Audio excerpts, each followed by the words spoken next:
Hey friends, welcome to the Tennis and Bagels podcast. We're a little bit late on this one, but the ATP Tour Finals just happened last week, and lots of things, including a massive run by Novak Djokovic. Um, I guess I wanted to say that I wasn't expecting it, but everybody was really expecting it. Not necessarily the way that it happened. I think that was the most impressive things. But yeah, we're here to review all of that in a bit, and I'm here with Owen. How are you doing, man? I'm doing well. How are you? I'm good. I'm good. How much did you get to watch of the TP finals last week? A fair bit. I didn't see everything, but I think I caught the most important parts, so I'll be able to break it down.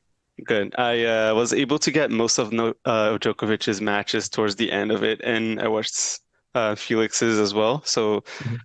I guess I'm covered as well. That isn't good thing about the ATP finals that unlike a Grand Slam, there's not like 64 matches happening at the same time. So you're obviously going to miss one or two.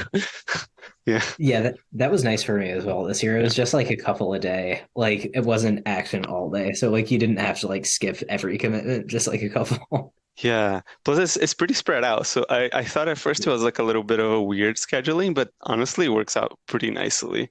Yeah. Yeah, you have a match, I guess at 2 p.m. like if you're in Montreal or like Eastern time, and then the next one is like at 9 p.m. So you have plenty of time to do all of your commitments, to watch the match, and yeah, even if the matches go long, which a lot of them did. So yeah, Yeah, that's true. There were a lot of competitive matches, like not that many routes, which was nice because like you never really want to see that at a tournament with the top eight players. So yeah. So what caught most of your attention in this one? I guess I already started mentioning Novak Djokovic, but it's a good place to start. I yeah, mean, sort of like you, I wasn't expecting it either. Like I mean, because he hadn't won since 2015, yeah. which was not only the best year of his career, but arguably the best year any man has ever had on the ATP Tour. Um, and he had lost in ways in the past few years where I was thinking, like, okay, I know his endurance is still really good, but I don't know if he has enough in this format where you're playing every day. And so I kind of just figured like he'd get worn down or like he'd have a bad match, kind of like he did last year, I think, when he lost Hmm. to was it Zverev last year? Yeah. Um, like he Yeah, I think it just was Zverev wasn't in the semis. Yeah. right. Yeah, like that match he just wasn't really at his sharpest. And I guess I Yeah. figured that was gonna happen again because Yeah. like and it's not like anyone else in the tournament was more of a favorite. Like I would have been prepared to say Medvedev, but then he lost to De Minaur in the first round of Paris, and I was like, okay, he's no one's favorite after that. Um, and so like Djokovic was the favorite going in for me, but like between the field and Djokovic, I would have gone with the field. Hmm. I think that was the way John Silk put it on a podcast. And like I agreed with that. So I was really impressed that he ended up winning. Yeah, I think when you say the field, the one thing I think for me is that maybe I was expecting Djokovic to make it to the semis, but I guess as you said, like with another seven top eight guys, I was expecting two or three to like wear him down enough so that in the finals or the semis, he'd be tired enough so that one guy could take Yeah, advantage. It's like of like coming in waves, like everybody punches him once and then the exactly. last one just like goes for the knockout, but didn't happen. Even though um he was fresher, I guess, than in other years, just mostly because of his own decisions most of the time. But he ended up not playing a lot of the year, so motivation was there to actually like try to grab the last title and kind of send a message as well, like say like, hey, don't forget about me. Like it's not Yeah. like I didn't play because I couldn't physically. It's but yeah, um, but even though he actually kind of felt weirdly not fit for this one, like all the Yeah. shaking, and maybe he was ill at some point. But I've played tennis ill, and I can tell you it's not fun. Like it's fun because it's tennis, but I couldn't really move all that well. So yeah, Yeah. I mean, doing anything ill is a challenge. And yeah, like although I don't even really think it was sickness, I think it was just fallout from the Medvedev match, which and you know, at the time, and I still kind of think this, like he did not have to try that hard. Like everyone was saying, like, oh, he wants the points and he wants like or he wants the prize money or whatever. But it's like, yeah, let's say you win that round robin match. If it ends yeah, up killing you for the semis, like you're gonna get less than you would have if you lost in the round robin match and won your yeah, semifinal.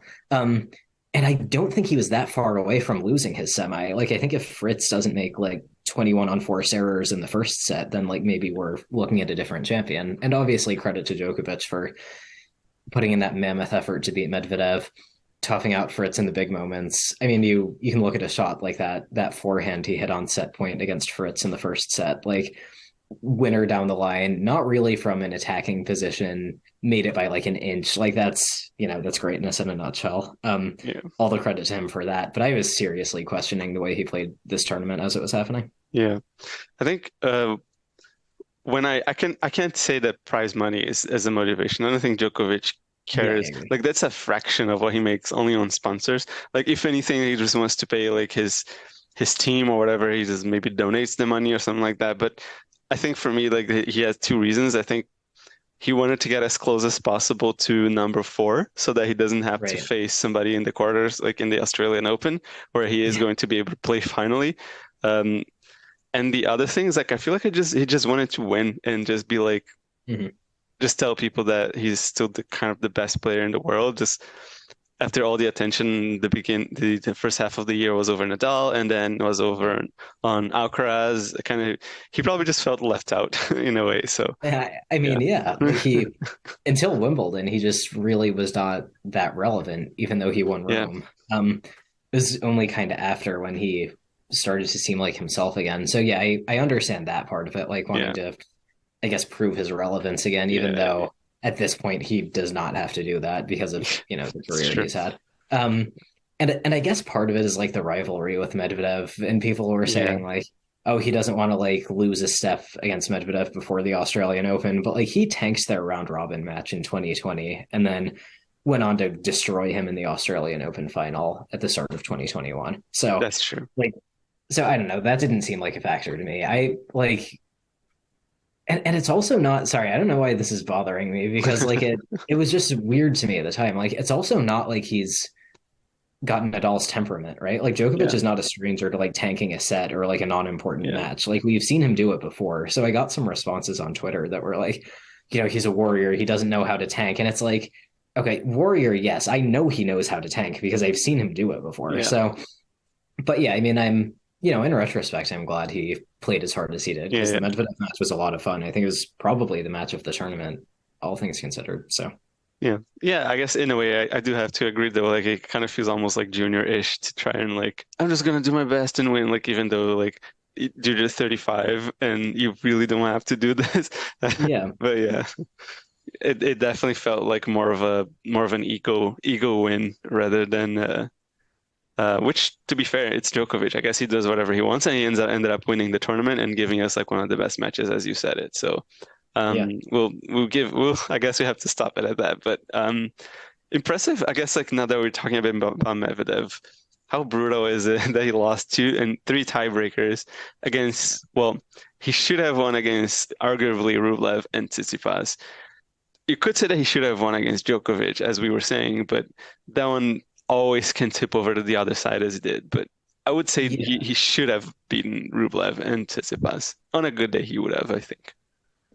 Well, yeah, it's interesting. Like, I think there are a couple ways to look at it. Like the Rublev one, I actually almost give him a pass for. Like that one, he didn't play well. Like he Mm, didn't play well enough to win, but he was never like ahead in the score, I guess. yeah, Or like I guess he won the first set, but he kind of stole it. And in that tiebreak at the end, he was playing from behind. But like Djokovic and Tsitsipas, he served for both matches. Like I can't defend those losses because he's got a it's true. great serve. And historically, I don't think he's been a choker.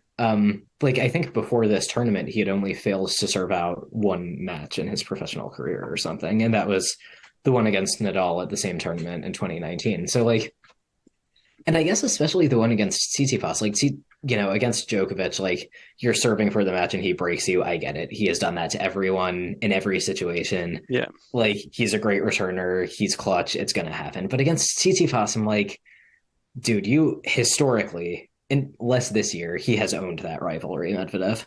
mm, Um, he clutched out the second set. He got the break in the third set, and he's serving it out. Like there was no reason why he shouldn't have won that. yeah, Um, and he found a way to lose. Like, and I'll add, like, just played horrific tie breaks against Tsitsipas and Djokovic too in the True. third set. Like he was not remotely competitive in either of them. I think it was like 7-1 and 7-2, something like that. Yeah. Um, I don't know. It's a bad way to end a bad year for him, really.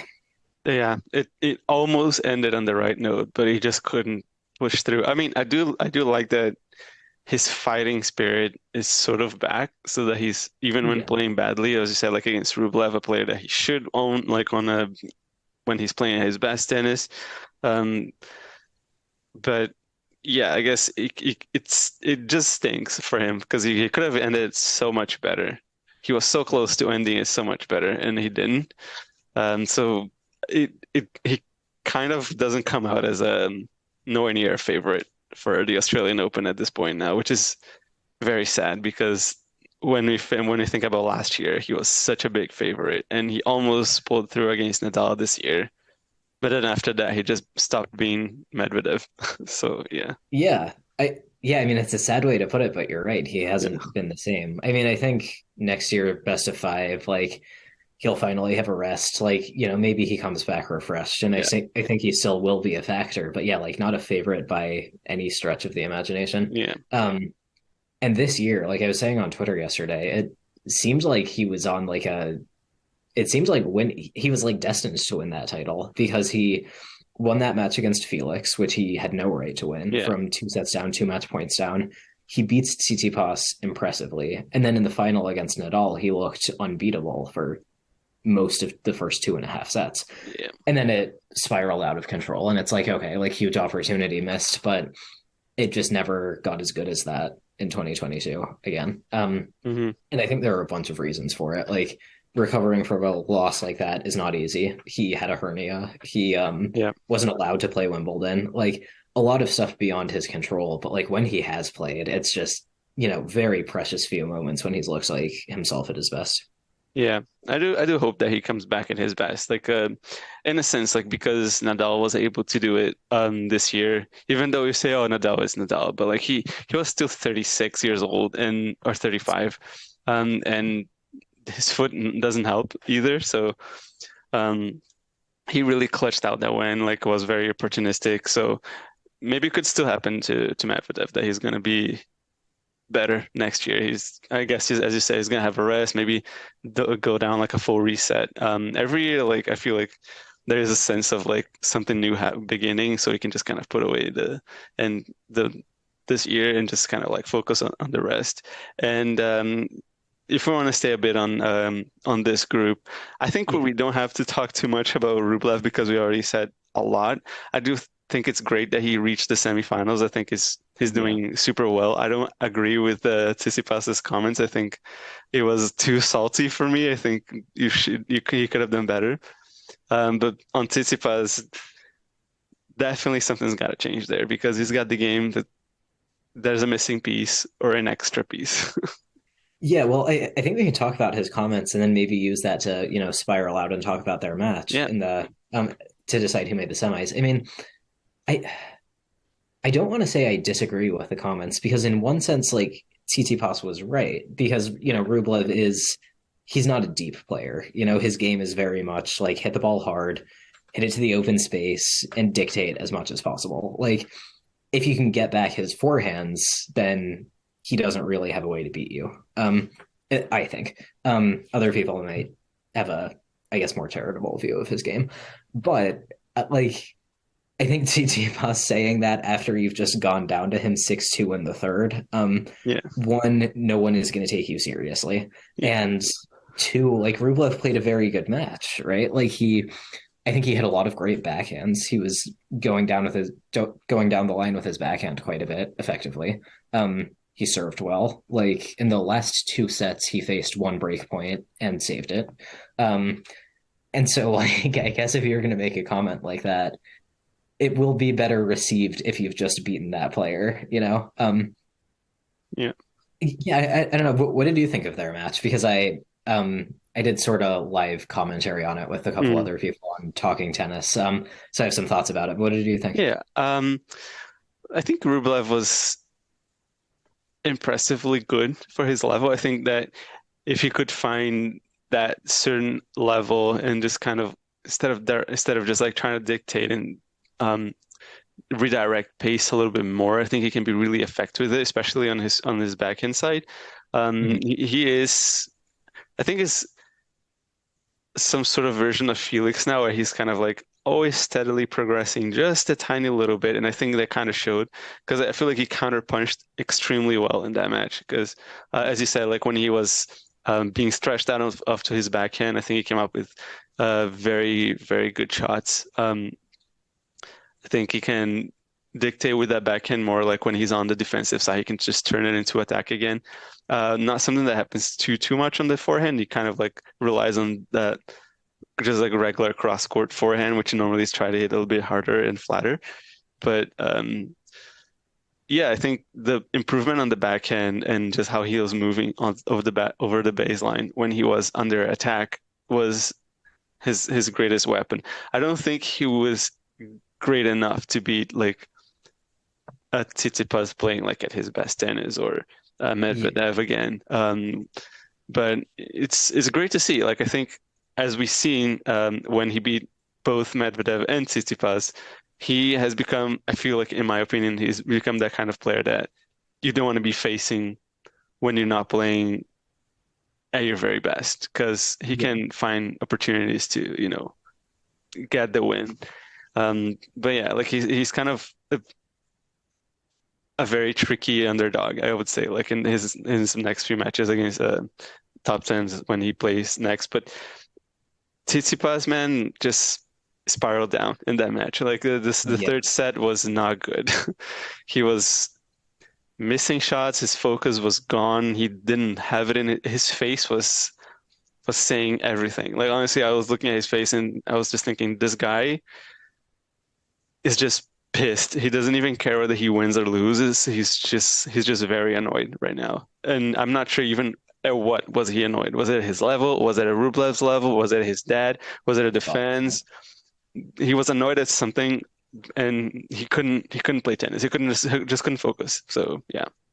Yeah, I guess what was alarming to me from that match from Tsitsipas's side, you touched on it, like he spiraled out of control. Like Yeah. he began the match immaculately. I think he made his in the first set he couldn't have been cleaner. I think he made one unforced error or zero unforced errors. I was like after that I was like I have no idea how Rublev was going to win. And then he just, for no apparent reason,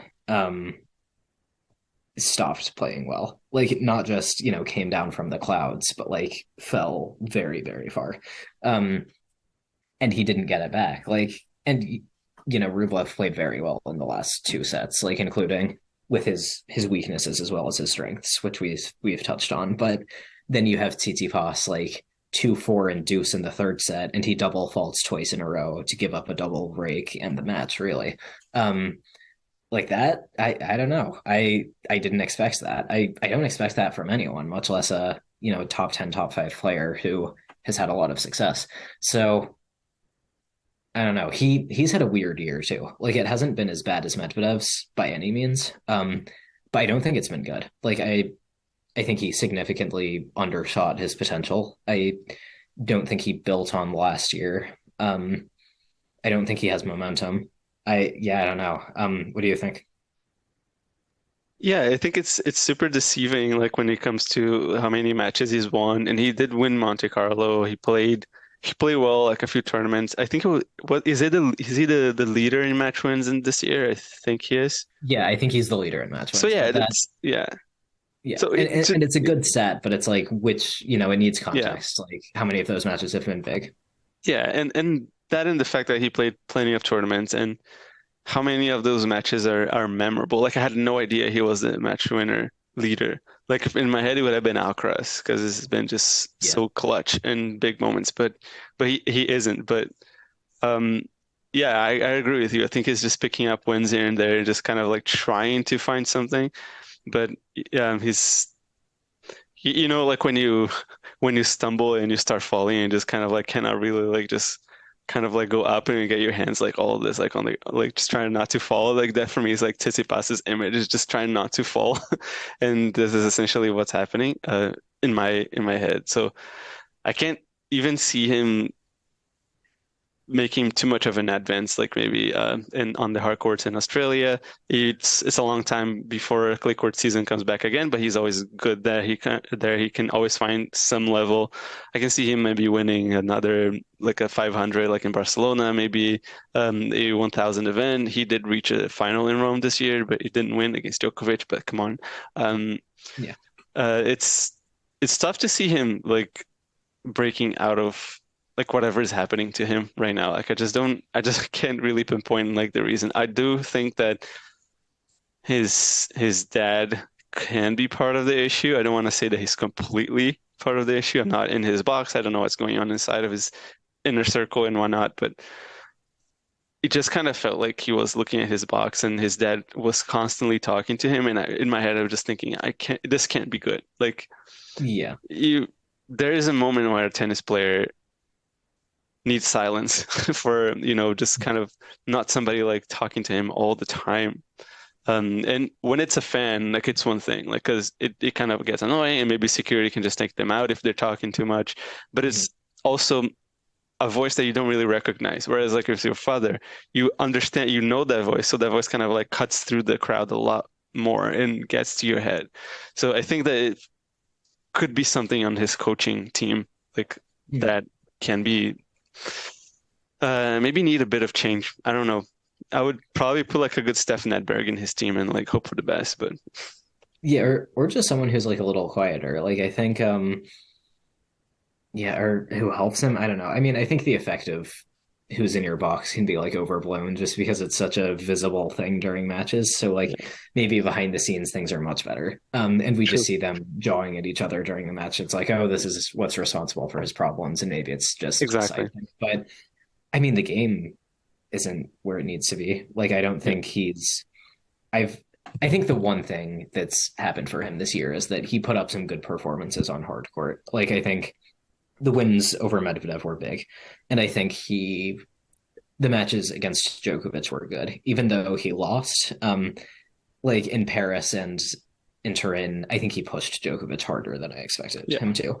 Aside from that, I don't think his game has developed this year. Like I some people have said like the slice has gotten better. Like if that's true, I think it's a marginal improvement. Same goes for the return of serve. Um, and I feel like maybe some of his strengths haven't been as sharp, like the serve and the forehand. I think there are matches when they're just not as sharp as they've maybe been in the past. Like, I don't know. I think I can pick maybe one or two matches this year where I've thought, like, holy crap, his game is razor sharp right now. I mean, the one that comes to mind is the one against Sinner at the Australian Open. Mhm. Um, Aside from that, like, how many matches can you pick this year where it's like, wow, that was peak stuff? Like, Yeah. you know, Yeah. Yeah, I would say like I agree. I think his it might be something in his game, might be something in his head because I don't really know. I think that the slice has really improved, but I think that the return of serve is definitely what's holding him back a lot. And I 100% agree. I think his serve somehow got less sharp. I'm not sure if he's focusing on something else while in the match.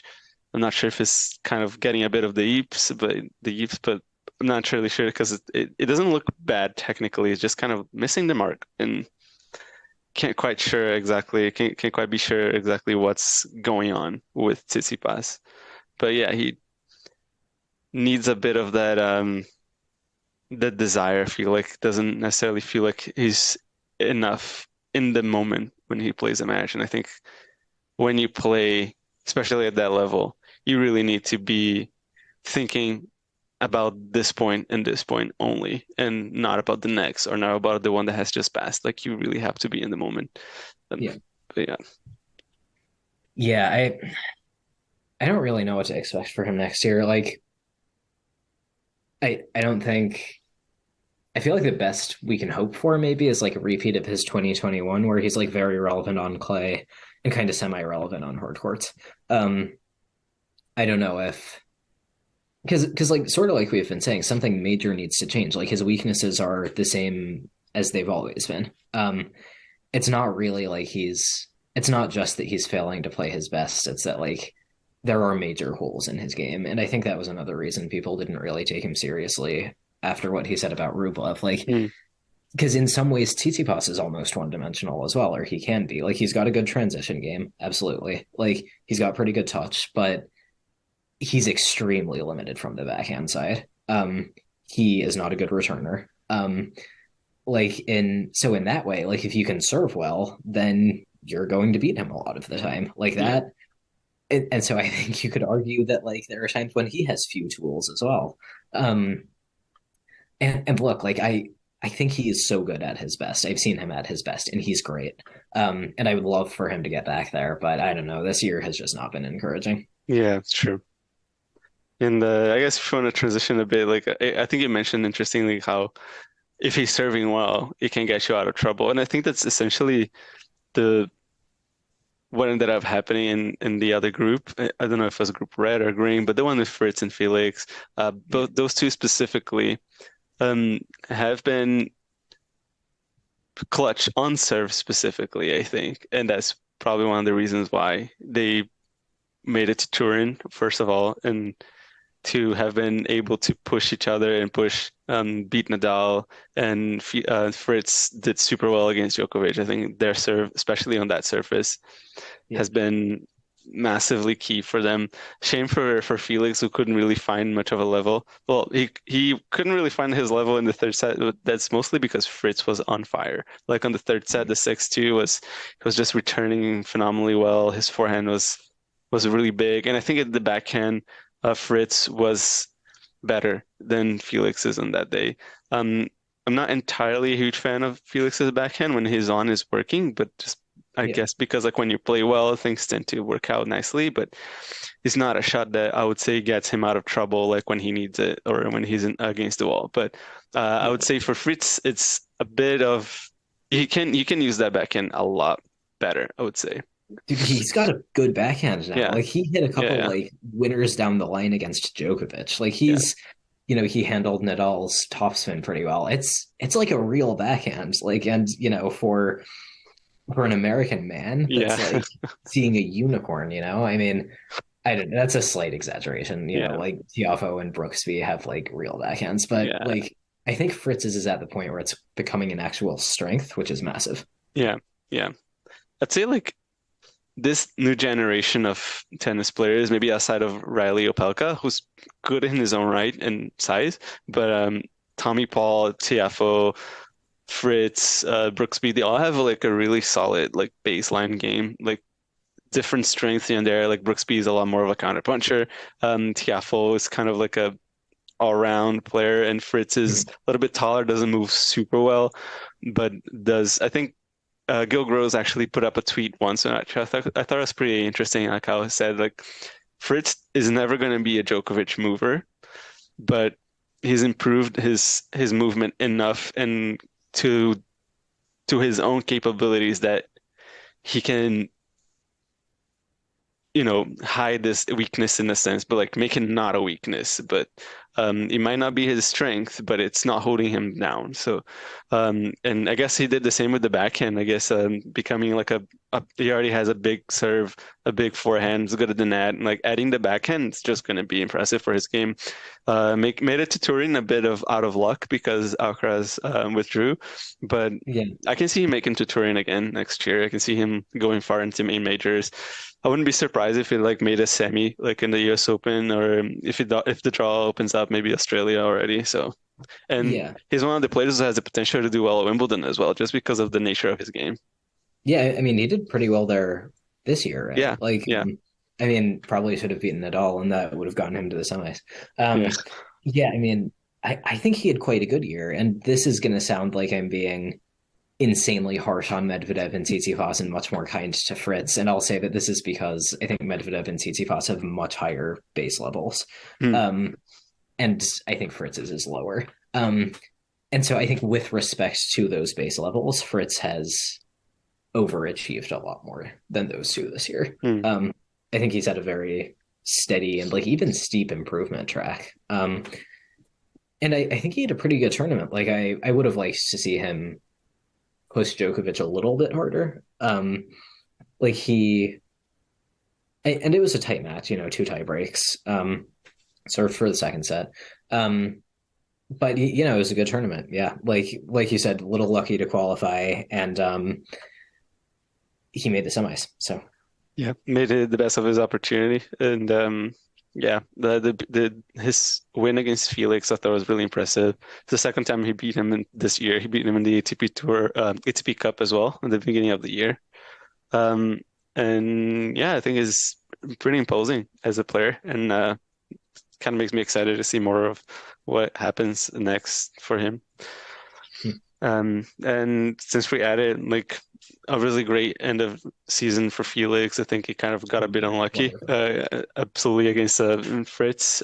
Probably was a bit tired as well. Like he won like 3 titles in a row, made it to the semifinals in Paris, and then almost made it to the semifinals again. And he kind of clutched out the second set, by the way. Like I must say, like that match was pretty good. It's pretty intense. Yeah, Um, and yeah, I guess don't have much to say slash can't say much anymore against Felix. So yeah, yeah. I mean, I think his tournament was like mildly disappointing. But he played so much tennis at the end of the year. This is his yeah, first ATP finals. I think like I have a much easier time being gentle with him when I evaluate how things went. Like I think should he have beaten Fritz? Like I think he's a better player. Like so from that standpoint, sure. hmm Should he have beaten?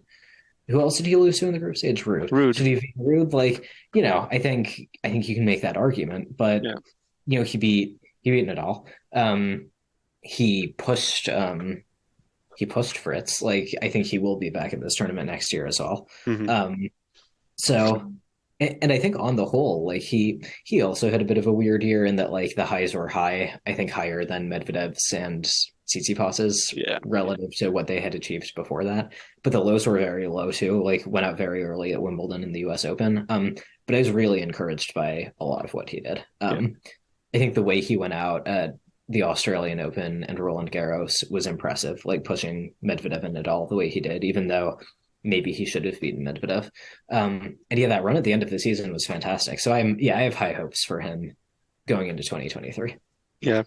I think it's interesting how Fritz himself called Felix the chosen one and beats him right Yeah. after. Yeah, and Yeah. yeah, go on. Sorry. I was going to say, like, it's kind of interesting. Like, I think almost with Alcaraz at the US Open last year, like, Felix beat him, and that was partly because Alcaraz was, injured and stuff. But Yeah, I feel like it's sort of a similar thing where, like, you're beating them in the moment, but like, 2 years from now, like, it's not going to be good. Like, they're going to be a monster. And I think we're already seeing that with Alcaraz. Like, and I think Felix is yeah, maybe not on the same track, but, like, I can't wait to see what he's doing at the end of next year. yeah. It's true. I think what he showed, the thing that impressed me the most about Felix, I'm not really afraid to say, is that what was bad about his game before, and that's natural. He's only 22, meaning that his past 3 years he was younger. He would have qualified for every year at the ATP Next Gens finals, but he just chose not to go because he was in a much better place than everybody else.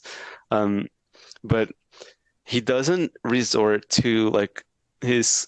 He used to have a bit of a pattern when he wasn't doing well, and it was kind of like a narrow vision, like a tunnel vision that he used to get, like when he was losing, when he was nervous, when he was playing his finals. Oftentimes he would just kind of go over to like same type of serve patterns and then run around his backhand and hit inside out forehands, like over and over. And he would do this all the time, and that would open up. Yeah. All the time, he would open up this space over to his forehand side, and he was a Yeah. predictable play. So not only the space was open, you knew it was going to be open. So that ended up being kind of, and it would just kind of be like a vicious circle, right, for him. Um, he would always kind of be on that one, and he would be surprised that nothing was working and he couldn't find a solution, and you would make things even worse. But now he's finding the solutions, which is great because as a tennis player, Yeah. that's what you have to do. You have to problem solve, and he is problem solving. And Felix at his best is definitely great, and I'm happy to say that now at his lower level he's a lot better than his lower level the past few years. Yes. So that's encouraging. His floor has been leveled up. Yeah. Yeah, and I mean I think even from earlier in the year probably like and yeah, and when your peak level is as good as Felix's is, and I would say that this applies to someone like Tsitsipas as well with a very aggressive game. Um the floor is really more important, right? Because like Mm, if you're accurate and you're hitting your spots, like you will win. You will beat 98% of the people you play. Maybe you'll still lose to Djokovic, but that's just what he does. Um, what's going to be telling is like who can you beat when you're missing. And and so yeah, I feel like that's the next step for Felix and probably Tsitsipas and maybe even Alcaraz as well. yeah. Because like at their best, they're so good, so explosive, and obviously different players, but they'll just blow you away with aggression. But you know you're going to have days when you're missing. And I feel like that was sort of what we got from Felix at the ATP Finals. Like he wasn't at his best, and he lost two of his three matches. So I think that's the next step. Yeah. Yeah. And Rude, I am always kind of unsure what to think of him because he made improvements on his backhand. But I don't, it's obviously not a Djokovic level backhand. I don't think it's even a Fritz level backhand. But although he did beat Fritz in the group stage. Yeah. But I'm not entirely sure if Rude has already peaked. Like, is this as good as he can get? I'm not entirely sure because he made three big finals out of the five this year. He ATP Finals, and then he did Roland Garros and also the U.S. Open. Mhm. Played quite well at the U.S. Open as well. I was expecting almost like a fifth set the way that he played. I think Yeah. the third against Alcaraz. He was So really close to winning yeah, that set. Yeah. yeah, Um, I don't think he's peaked. I mean, yeah. I think like I think he's probably more than maybe anyone we've talked about so far shown the most like tangible improvement this year. Hmm. Like because that backhand was a weakness. He's I mean he wasn't like a great defender or anything, and now I think he's become a legitimately great defender. Like Hmm. he's getting everything back. Like in that semi against Rublev, I think he just and you know Rublev kind of imploded, but Ruud was getting everything back. He was like hitting backhand winners. And so very early on, he was playing a couple of points where like even once he didn't win, I was like, if he is covering the court this well, then this is ending in straight sets. And it did. Um, I think that kind of got him in trouble against Djokovic because, you know, Djokovic doesn't care how good you are at like hanging back and slicing deep. Like he'll keep hitting corner to corner until you draw or he gets a winner. And I Yeah, think that's kind of what happens. Like Ruud, I think got too comfortable defending, and it's like you're not going to beat Djokovic defending. You have to yeah, attack, and I didn't think he did enough of that. Especially at the end of the first set. So like that's something to work on. But yeah. like, yeah, I don't know. I'm more optimistic about Ruud than I think a lot of people. Like, I think he improved a lot this year. He's like you know, people were calling him like a clay court merchant or vulture or whatever. And this year he made the US Open final and the ATP Finals final, like both on hard court. Uh, the World Tour finals on like very quick hard court. Yeah. So yeah, I mean, I think that's something to take into next year. Is he going to win the Australian Open? No. Is he going to win Roland Garros? Probably not next year. But um, yeah, I mean, I think he's piling up points at a lot of big tournaments. I wouldn't be shocked to see him get to number one in like the next couple of years. Um, like I don't think his peak level is as high as Tsitsipas's or Felix's probably, but I'm encouraged by Ruud. I like a Yeah. lot of what I've been seeing from him. Yeah, you're right. I guess when it comes down to like when you were saying like how his his defensive patterns weren't good enough against Djokovic, I think a lot of it like came down maybe to confidence, I guess, in his backhand. I guess Djokovic is always like a very imposing figure on the other side of the net against no matter who. But I think when Ruud was playing his backhands, oftentimes we'd play him a little bit like Tsitsipas in a way that he was kind of loopy, very spinny, and landing short at times, and sometimes was landing deep, but didn't really have that much base. And against a guy like Djokovic, you have to do better, unfortunately. But Yeah, you can win a few points this way, but when it becomes a pattern, Djokovic just reads you like an open book. Yeah. And he was doing exactly that in the second set. You could see like how Djokovic was moving over to his backhand. Yeah. It was screaming like, "Oh, I got this! Like my backhand is a lot better than this guy's. Like what am I doing even doing still like standing on this court?" Like, and that's what he did. He started like hitting insane backhand downline shots like all the Yeah. time. Quite a few. It became a show. It became like the Yeah. Djokovic show. Like it was very impressive. Like whereas like in the first set, Ruud was really going toe to toe with him against up Yeah. until like 5-5-5, and he I don't know if he dropped as much his level as much as Djokovic kind of remembered he's Djokovic in a sense, but like I guess Djokovic sort of does what Djokovic does better, in which like there is this pressure moment, and then he just realizes I gotta do this now, and then he just put his level up just a tad bit more, like on his turn. Yeah. He played outrageous returns at times, off his forehand, off his backhand, everywhere else, and he got the break. And then after that, it was almost one-way traffic. So, but yeah, absolutely 100% credit to Ruud. I think he can, if he can be a little bit more aggressive off his backhand side. The forehand is really good, and Djokovic was kind of avoiding it unless he had an open space. Mhm. But if he can get a bit more aggressive off of his backhand, maybe add a bit more weight or flatten it out a bit, or just kind of pick his spots a little bit better. Something that he can try to do with it a little bit better to kind of make. If you can make Djokovic uncomfortable, you can probably make anyone else uncomfortable. But yeah, I would say just on that match specifically, and on the matchup specifically, if you can use his backhand to more effectiveness instead of just like pushing the ball back, Yeah. um, yeah, I think he can definitely do that. And I think he's got the game. Even though I said I think he peaked, but maybe you're right. I think he has a lot more room for improvement. Yeah, I mean, and like I guess in keeping with the theme of being pretty harsh on a lot of the players here, like I don't think he played a good final. I mean, Hmm.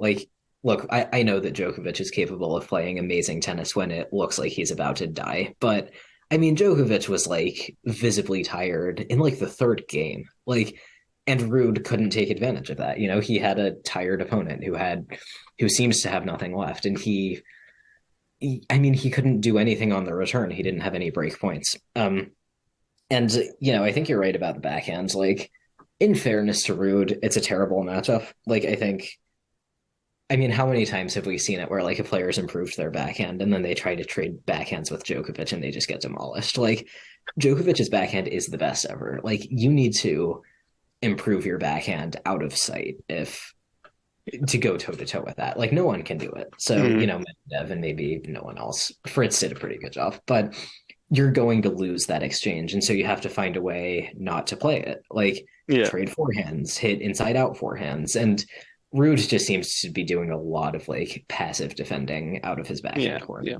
Yeah.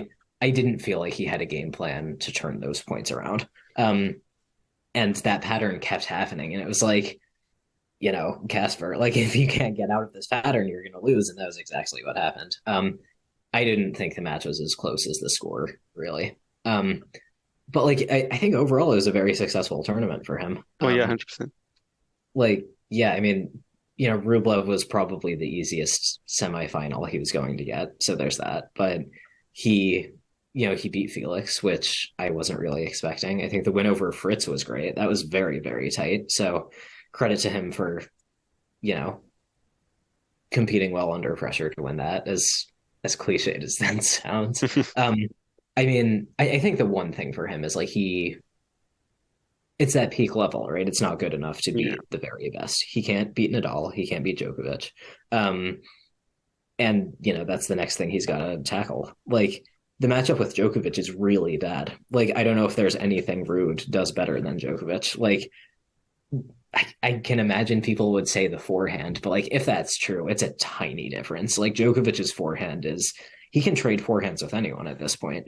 Um, I think Rude's needs a lot of time, so I think Djokovic can even like rush Rude a little bit and maybe even get the better of that exchange. So Yeah.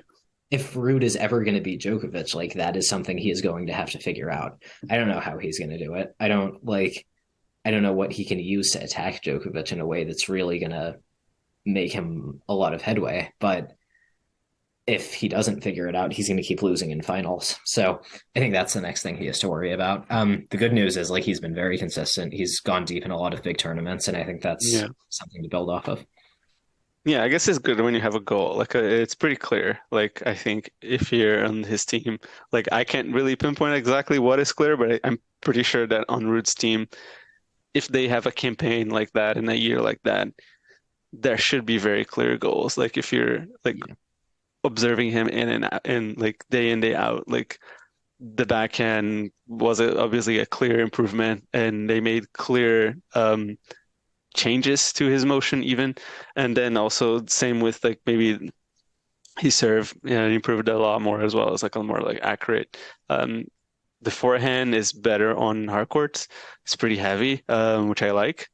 Um, he can maybe he needs time, but I guess Nadal also needed time, and always tough to compare like Nadal and everybody else. But um, if Nadal can do it, he's also a human being. Maybe Ruud can like imitate some of that and like maybe do some similar to what Nadal Yeah, has done. they're on But an exhibition together right now, so maybe he can ask for a yeah, chance. why not? Like Nadal is not gonna have that many years ahead of him to like challenge Ruud anyway, so like might as well Yeah. just pass on the torch or something. I don't know.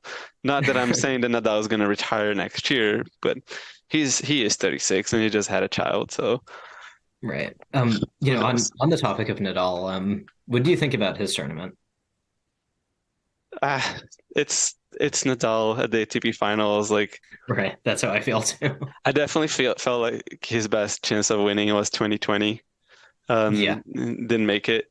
This year, did I think that he could have a chance? I wasn't really sure. Like I felt like he didn't play a whole lot of matches, and maybe that would have played in his favor. He didn't play well in Paris, so that was a red flag.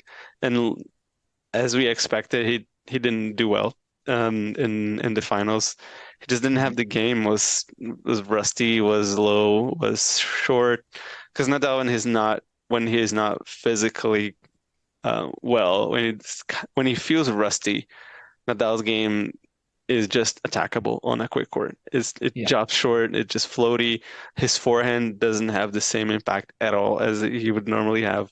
And that's what ended up happening. He met like a Red Hot Felix who's really good on indoor hard courts and has a very big forehand. So and he likes to hit it inside out as well, which was a problem. And Fritz as well, kind of like the same mold of player, if you will. Um, and he beat Ruud, but in a way, I think Ruud himself said he wasn't playing 100%. He kind of did what we all expected Djokovic to do, but yeah, but it remains to be seen. I don't think he ever is going to win the ATP Finals unless like I agree. heavens are open to him, and maybe he gets on the a semifinal and Djokovic didn't make it, and he's like playing the best tennis of his life at the end of the season. I'm not even sure like what even his goals would be after this. I feel like if he really wants to win the ATP Finals, he's gonna plan 2023 to win the ATP Finals, and that's it. But Yeah, but like the fifth biggest tournament of the year, I don't know. Like, and yeah, it's weird. I mean, I don't remember exactly what I said on Twitter, but it was something like, look, did people like seriously expect Nadal to like do really well? I think it was something like I'm not that worried about him because like this was about the level I expected or something. And some people were like, or like I basically said something that where it was like he's never really been a factor at this tournament, and people came after me for it. And I was like, and they're like, he's beaten every like great hard quarter at this tournament. It's like, okay, yes, but I think Djokovic he beat in 2010, which like and I guess Djokovic had done his gluten thing by then, and like 2011 was right there. But like, say whatever you want about the pre 2011 arguments, like Djokovic was not the same player at that tournament in 2010 as he is now, or as he was like a few years ago. yeah, Um, Federer he beat in 2013 as Federer's worst year. Since he became Federer. It's like and like it's okay, like everyone has those tournaments where they're just like not that great, and like this is Nadal's. Among a couple other like indoor tournaments late in the year. Like you said, it's just I think it accentuates his weaknesses and blunts his strengths, and it's like that's going to make things very, very difficult. So, yeah, yeah, so it was about what I expected, and he had been hurt. He got one match in Paris, so like Yeah, he's not in form either. Yeah. I agree with you about 2020, and like I feel a bit bad for him looking back on that tournament because like he was sharp. I think he was close to beating Medvedev, and like he was close to stealing that match really because I think he saved a bunch of break points in the first set before winning that. And the second set he was down 4-1 and then served for it at 5-4. And so like he was really close to escaping with that. And then in the final, you get a team who's just played like two tie breaks and a 7-5 set against Djokovic. So team had beaten him in the group stage, but like who knows? Maybe that would have been it. It yeah, I almost just said it's just not meant to be for him, Yeah. which I don't want to say. But yeah, it's just like it doesn't suit his game, you know? It's like the inverse of Roland Garros. Like so it is what it is. Like Yeah. it's okay to say that he's not that great at this tournament. It doesn't mean that he's not a great player. Yeah. And I think that when you say the thing about the ATP finals that makes things a lot worse for him, for his case, is the fact that you're playing the top eight players like back to back to back. So Right. you have to win at least one match in the round robin. And if you do that, you have to pray that the other guys kind of like things fall into place for yourself. But Yeah. realistically, you want to win at least two matches in the round robin, which is already hard enough. And then you have to go into the semifinals against one of the two best guys of the other group, and then you have to go against in the final. And it doesn't suit his game, the surface, and the format doesn't suit his game because of the surface, which is indoor hard courts. Like I think as much as I don't really like the all the whole like, oh, but it should be on clay or things like that. I do think that if he was on clay, he would have won it like a couple times, even if it's Oh, for indoors. sure. But like, Yeah. I mean, yeah, people like to, or mostly Djokovic fans like to make this narrative that like because Nadal has never won this tournament, it's like oh, he's not that great on hard court, or like he can't beat great competition on hard court. And it's like that is just so easy to disprove because yeah, like you can just like look at what he did in Australia, like he beat Medvedev, who was the US Open champion and the finalist at the Australian Open the previous year from two sets yeah, down. He beat Berrettini, he beat Shapovalov. Like these are all like, high ranked players. I mean you have to go a little further back for this, but like he beat Djokovic in two US Open finals and Djokovic was ranked number 1 during one of those. He's beaten Federer at the Australian Open 3 times. Um yeah, like it's not hard to like prove that Nadal is an all-time great player on hard court. yeah, It's like you said, the indoor conditions matter. I think like he's usually physically diminished at this point in the year. I think that's only gonna become a bigger deal as he gets older. And so it's like I don't know. I mean, sure, like it's a hole in his like GOAT resume or whatever yeah, because like this is a prestigious tournament, but it's like it's not like a sign that he's like not amazing on hard courts or whatever. So it's yeah. like No, for sure. I wish people could just agree, like, yeah, he's really not that great at this tournament, but also like, and like that means a little bit, but it doesn't mean that much. Like, I feel like it's this weird balance between people saying like, oh, he can't be the GOAT because he's never won this tournament, and people saying like, oh, he just like consistently gets unlucky at this tournament, and like maybe this year is the year, and like I just don't agree with like either Yeah, of those games.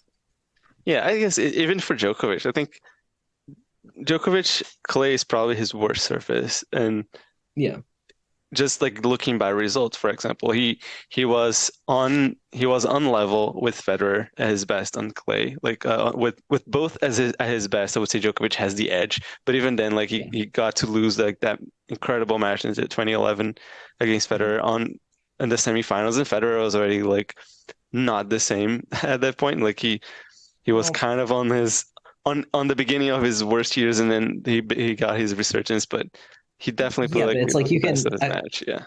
Sorry, sorry, and I No know I'm worries. ranting a lot, but it's Yeah. like so. Like, yeah, Federer was 30 at that point, right, or Yeah. 29 or something. But like, I think it was I mean, 30. he still played an amazing match. Yeah, yeah, I exactly. feel No, like no. some Federer fans will be like, "Oh, he was like 29 or 30, and he still beat Djokovic," and it's like, but he played like. There are people who have said that's the best match Federer has ever played on clay. So Yeah, like it was a from great that match. standpoint, it Yeah, doesn't really matter how old you were when you played that's it if true. you played your best. So I don't know. All right. Sorry, I sorry, what do. were you No, saying? yeah, no, I do retract my point on that one. But he also lost to Wawrinka in 2015, Absolutely. 15. Yeah.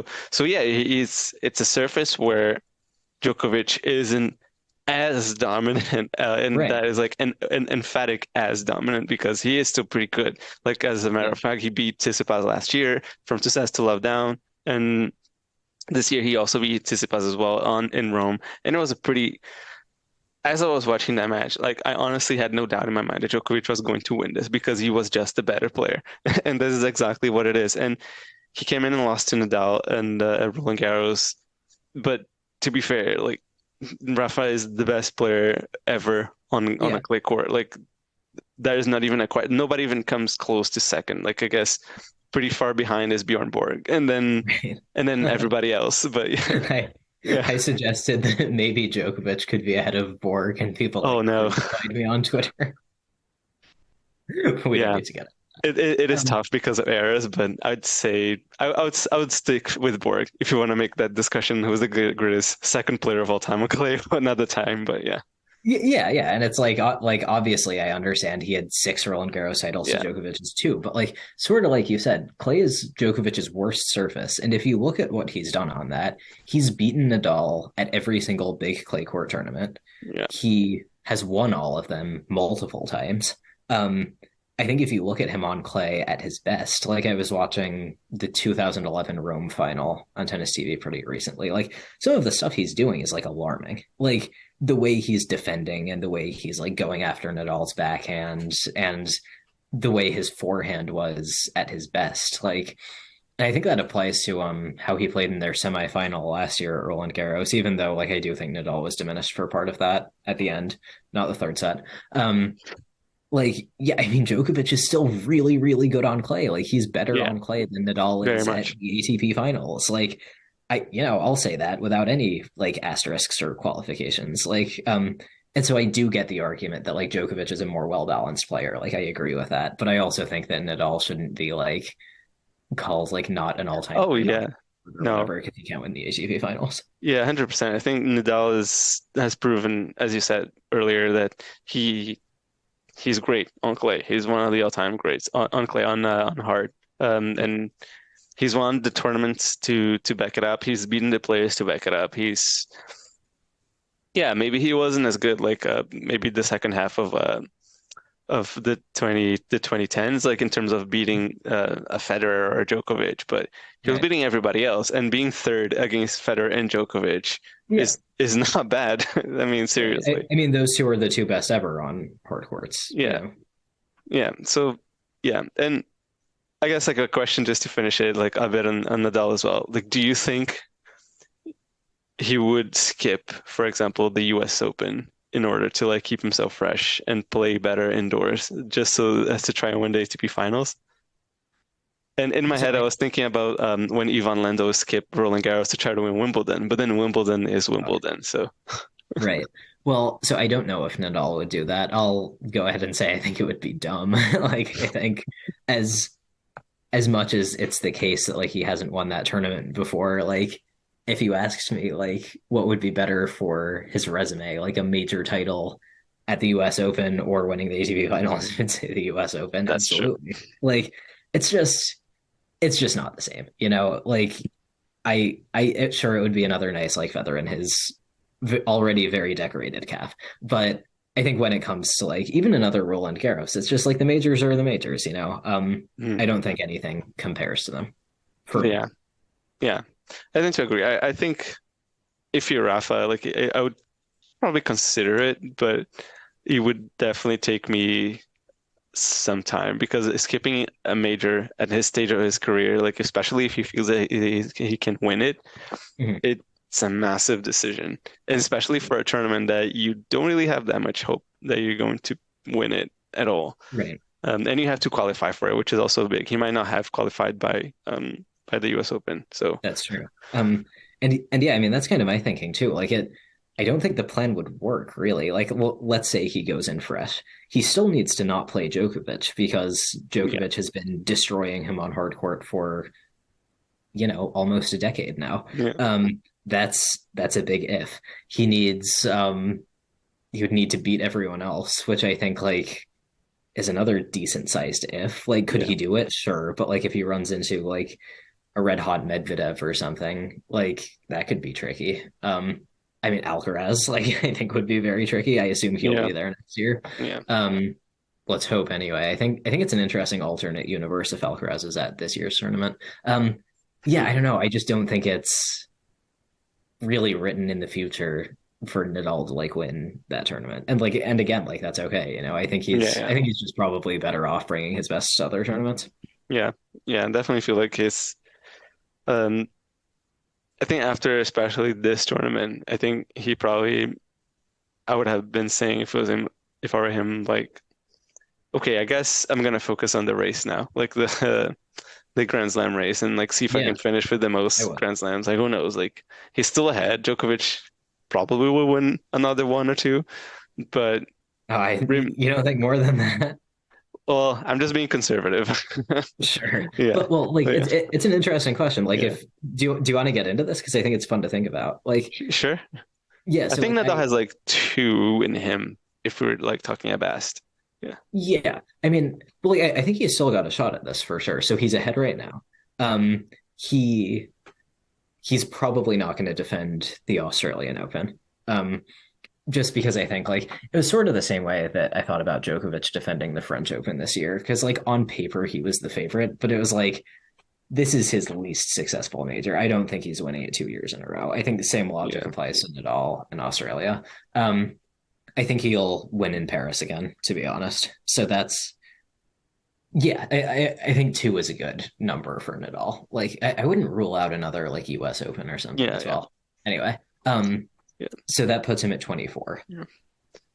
Let's To so be fair, Djokovic. because he played so well at Wimbledon this year, and he definitely got like a kind of an injury that was lame. And obviously, again, the same thing as with the ATP Finals, I would say he would have to probably not face Djokovic. Yeah, I think he could maybe sneak one out if the stars align. yeah, I agree. I look back to that match they played in the 2018 semis, and like, and Nadal was close to winning that. Kind of wonder how things would have unfolded if he had won it, Hmm. because since then I think Djokovic has won Wimbledon 4 times, and Nadal hasn't won it at all. Yeah, I think that match had enormous ramifications, but yeah, I mean, Nadal's still a factor everywhere. Obviously, Roland Garros is his best one, but so Djokovic needs to get past 24. yeah. So do we give him Australia next year? I would definitely give him Australia next year. Definitely. Yeah, I think he's a clear favorite. Dude, I don't know. I think people are sleeping on Alcaraz. Well, yeah, but I would still think Djokovic is bigger. Okay. Well, like I I guess what I'm thinking Yeah, I is can give Alcaraz a defended like US Open. yeah, yeah, me too. But Yeah, I guess what I'm thinking with Alcaraz is yeah, like it's not necessarily that he would beat Djokovic, but like yeah, that's not going to be an easy match, right? He's going to win at least a set. It's going to be brutal, probably going to be like 4 hours. Um, let's say Djokovic has to do that in the quarters or the semis, and yeah, then after that he gets like Medvedev or something. Which, yeah, like, big if, because like Medvedev might not even get that far and he hasn't been sharp. But like, I think those two back to back could be brutal. I think like yeah, maybe they wear him down. You get a situation like the U.S. Open last year. yeah, Like I don't know. yeah. I think it's gonna And be yeah, tough. and as much as we don't like to talk about it very much, but Zverev is probably going to be back like next year. I don't know exactly where he's going to be at, like in terms of his level. Probably going to be playing with a protected ranking, but um, if he pushed Djokovic so far at the U.S. Open last year, I think he could keep doing it. Yeah, So I mean, if he shows up at his yeah, best for sure, but like I don't know, he's been out for so long. And yeah, honestly, I really haven't missed him. But but like so we're saying Djokovic needs to get past 24. yeah. I think the big thing is like he really hasn't shown any signs of age-related decline. Mm, Um, I think that if he shows up at the majors and he plays his best, he's going to win a bunch more of them. I think he'll go past 24, but he needs to avoid like, getting deported and like hitting line judges and like getting not being allowed into countries because he's still not vaccinated. Like there are going to be more moments when he has the opportunity to shoot himself in the foot. It has happened a lot. it has cost him major titles. So Yeah. will that keep happening? Like, I mean, it could. Um, like, and I don't know when he's going to start declining. Like, it could happen next year. Yeah. He's what, 35? Yeah, he's 35. He's Yeah, turning like 36 in next year at some point. right. I don't know how he's still doing his Gumby thing. It's insane, but it's going to stop at some point. Like, you can't do that forever. So, if that is sooner rather than later, maybe Nadal beats Yeah. him out. Yeah. So how many would you give Djokovic, given Oof. no shooting himself in the foot? Given no shooting himself in the foot. Well, Yeah, hmm, maybe 24 as well. 24.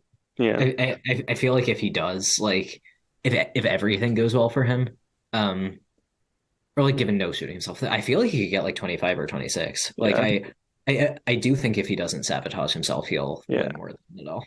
yeah. Well, it'd be pretty epic, I would say, like if Nadal and Djokovic end with the same amount of Yeah, I same think so number of too. Grand Slams. But man, just thinking about it, like if Djokovic actually manages to win 26 Grand Slams, like how ridiculous a number that is. He's Right. six ahead of Federer. Oh my God, man. It's insane to think about. I Yeah, mean, it's insane to think about what they've done already. Like they're the top two for the guys. They've yeah, played 59 times. Um, I mean, I hope they play again, and that yeah, would make it 60. But like, I mean, it doesn't. To me, it doesn't feel like Djokovic is anywhere near done. Like, yeah, I with Nadal, it's much easier to see the finish line. Maybe Djokovic has another like 4 years in him. Like, because yeah, with him, you can tell like he wants to destroy all the records. Like, yeah, so yeah. I do want to see a Djokovic Alcaraz match in a Grand Slam though. I think yes, we absolutely need that, and I'm thankful that Djokovic looks still very sharp and very fresh at 35 because that gives us a lot of chances for this to happen. Alcaraz does need to make it happen though, like in terms of he's gotta pull his own weight, which I well, think hey, he just won the U.S. Open. I don't yeah, know which I I think don't he know if the will. burden's on him here. Yeah, yeah, yeah, I mean, well, I'm trying to think. So, like, let's say they do play the Australian Open. yeah. I feel like they're the top two favorites. I don't know how True. Alcaraz is going to come back from his injury. I think that's probably a Yeah. factor. What Like, kind what kind of injury is it again? Is it like a foot or abdomen or something like I that? think it was an ab thing. I Yeah, don't really remember, but I don't know. I feel like Alcaraz is probably the only one who could beat Djokovic in Melbourne. yeah, Really, like, I don't have enough faith in Medvedev at the moment. There was a time when I did. Maybe there'll be another time, but not right now. And then like who else is there really? Like, like Nadal, well, like I said, he is great on hard courts. He will be defending champion. He's not going to beat Djokovic. yeah, I just don't see how that would yeah. be possible. I do think, Um, yeah, yeah. I was so gonna say, yeah, I do think that Nadal might lose like somewhere around the quarterfinals again next year. yeah, maybe semis. I mean, I think he could like he'll be a really, really tough out, especially for a non-Djokovic player. I think if Djokovic gets him before the final, that could be tricky. Maybe like if Nadal Mm, really plays like he has nothing to lose, I think he could yeah, probably make Djokovic's life really difficult for a bit. But yeah, like just that matchup on hard court, when Djokovic is executing at a high enough level, there is really nothing Nadal can do yeah, in those conditions. Um, and going back to late 2013, Djokovic has been able to do that every single time they've played on hard court. So that is daunting from Nadal's perspective. yeah, Um, I mean, if he doesn't have to play Djokovic, like he could win it again, yeah, which yeah, is insane to think about. yeah, Like, yeah. I'm really unsure. Like it's really tough because especially like Medvedev has been playing well, but who knows? Maybe he picks up his level like by the time the Australian Open starts again. And yeah, then we got Alcaraz who hasn't been playing um because of yeah, injury.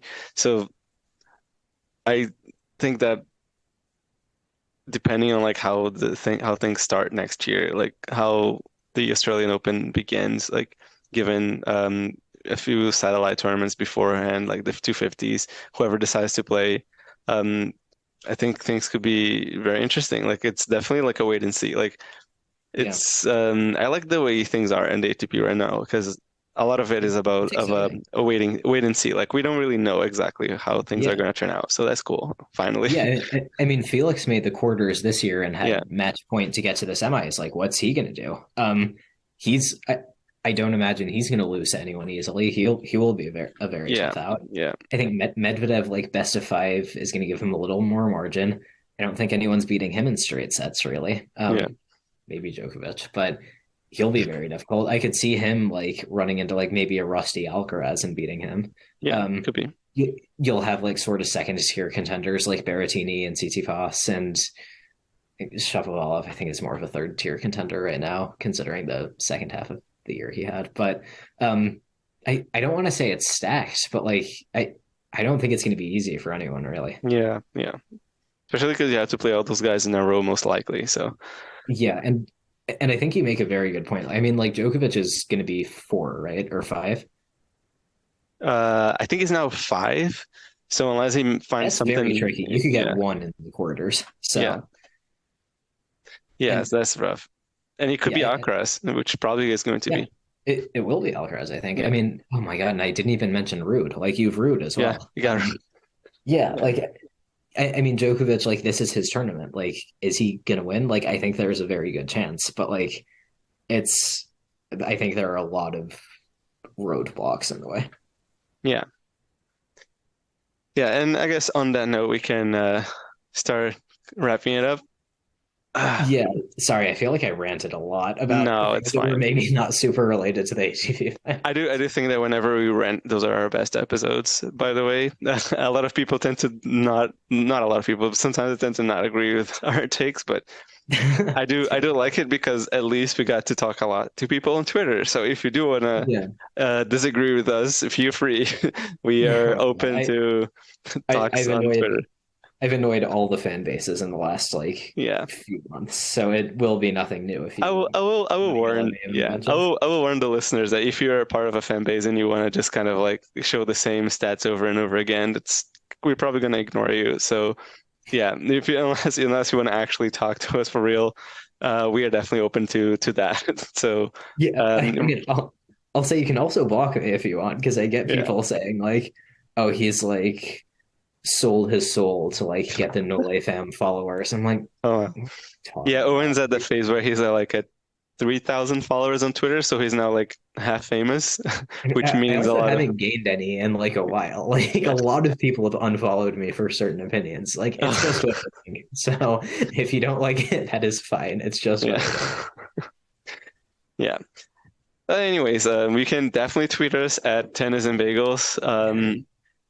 You can tweet at Owen if you wish at Tennis Nation. You can tweet at me. I don't have that many followers, so I'm gonna probably go respond to you very quickly at Rolenberg Andre. You can also bug Vansh a bit. He's now has celebrity on tennis Twitter now with Yeah. 5,000 followers.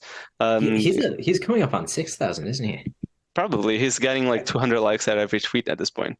I know. I'm gonna Yeah, check this now. He's sure. like, yeah, he's like a major character in tennis Twitter. Yeah, Yeah, 5,500. That's amazing.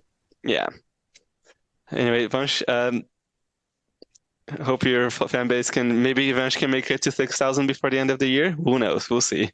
Vansh at VanshB2K. If you don't follow him, help him out. Make his follower count to 6,000 before Christmas.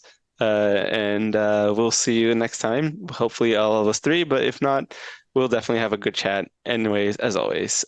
So stay tuned. Actually, Vansh has big plans again. As always, he's pulling out a lot of good guests on this podcast. So thanks, Vansh.